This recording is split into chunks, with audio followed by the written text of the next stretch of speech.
क्या आपने कभी सोचा है कि एक साधु के आशीर्वाद से एक निःसंतान महिला को संतान मिल सकती है? यह कहानी है उस दिव्य योगी की जिसने चमत्कारी भस्म से एक महिला का जीवन बदल दिया। लेकिन क्या हुआ जब वह भस्म एक रहस्यमयी तरीके से गायब हो गई और संतान की उम्मीद टूट गई?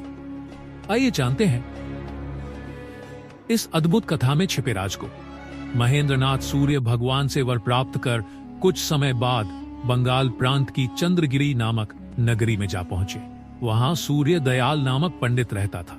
वह ईश्वर भक्त पंडित साधु संतों की सेवा तन मन धन से किया करता था। उसकी पत्नी का नाम सरस्वती था, जो सती, सुशील, सुंदर पतिव्रता व बड़ी समझदार तो थी, पर थी निःसंतान। इस दुख से दोनों पति पत्नी अति दुखी थे। फिर भी अपनी सामर्थ्य अनुसार साधु सेवा, दान वृत्ति और भगवत भजन नित्य प्रति करते थे। एक दिन उनकी भक्ति प्रभाव के कारण भगवान कृपा हुई और उनके घर पर योगी राज मच्छेंद्रनाथ दाहिने हाथ में भिक्षा पात्र लिए अलख अलख करते आ पहुंचे। जब पतिव्रता नारी सत्यवती ने घर के भीतर से संत का अलख अलख उच्चारण सुना तो एक पात्र में अन्न भरकर अपने द्वार पर आ पहुंची।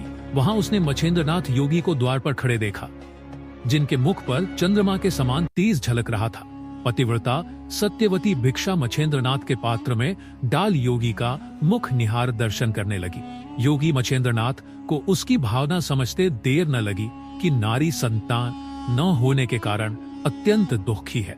फिर भी योगीराज महेंद्रनाथ पूछने लगे, हे माता, तुम किस दुख से दुखी हो? मुझे बताने की कृपा करो।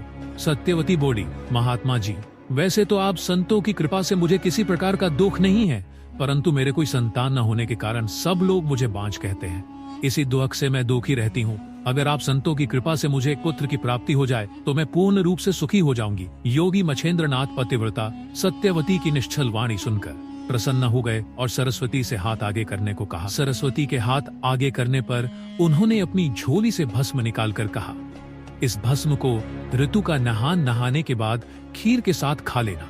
तुम्हारे यहाँ हरि नारायण भगवान का अंशी अवतार आएगा, जो रिद्धि सिद्धि का स्वामी होगा। मैं 12 वर्ष बाद नगर भ्रमण करता हुआ फिर तुम्हारे यहाँ आऊंगा। पतिव्रता सत्यवती ने महेंद्रनाथ योगी से भस्मी लेकर अलमारी में रख दी और मन में धारण किया कि ऋतुवंती होने के पश्चात इस भस्मी को खाऊंगी।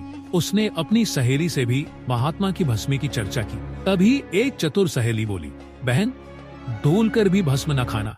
ये संत महात्मा बहरूपिये बने फिरते हैं।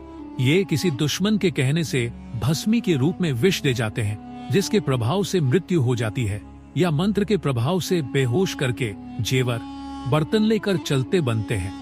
अगर बांझों के इसी प्रकार संतान हो जाए तो संसार में बांझों का नाम ही मिट जाए। एक भी बांझ चिराग लेकर ढूंढने से भी न मिले। न जाने कितनी हमारी भोली भाली बहनों की इज्जत इन लोगों ने बर्बाद करी है। सच्चे साधु संत क्या घर घर भिक्षा पात्र लिए डोलते हैं? वह तो पागल बने वन में ही तपस्या करते हैं। उन्हें दुनियादारी से क्या लेना क्या देना? सब सहेलियों ने जितने मुंह उतनी राय दी। किसी ने क्या ठीक कहा है, जैसी हो होतव्य था तैसी बुद्धि होए। पतिव्रता सरस्वती ने भी सहेलियों की बातों पर विचार किया तो उसे भी ये ही समझ में आया कि बात इन लोगों की ठीक ही है। इसी प्रकार की घटनाएं आए दिन घटती ही रहती हैं, लेकिन उस संत का तेज तो योगियों के ही समान था। मगर यह भी ठीक है कि इस प्रकार भस्मी द्वारा पुत्र प्राप्ति होने लगे तो संसार से बांझों का नाम सदा के लिए ही मिट जाए। इस प्रकार की धारणा बनाकर सरस्वती ने महेंद्रनाथ की दी हुई भस्मी को गांव के एक गड्ढे में डाल दिया। आखिर सत्यवती को उसका बच्चा मिलेगा या नहीं, और आगे क्या होगा? अब उस भस्म का क्या होगा जो बाबा मच्छेंद्रनाथ ने सत्यवती को दी थी? जानने के लिए बने रहिए हमारे साथ इस रहस्यमयी कहानी में, और साथ ही साथ चैनल को सब्सक्राइब करना ना भूले और अगले पार्ट के लिए कमेंट करें। धन्यवाद।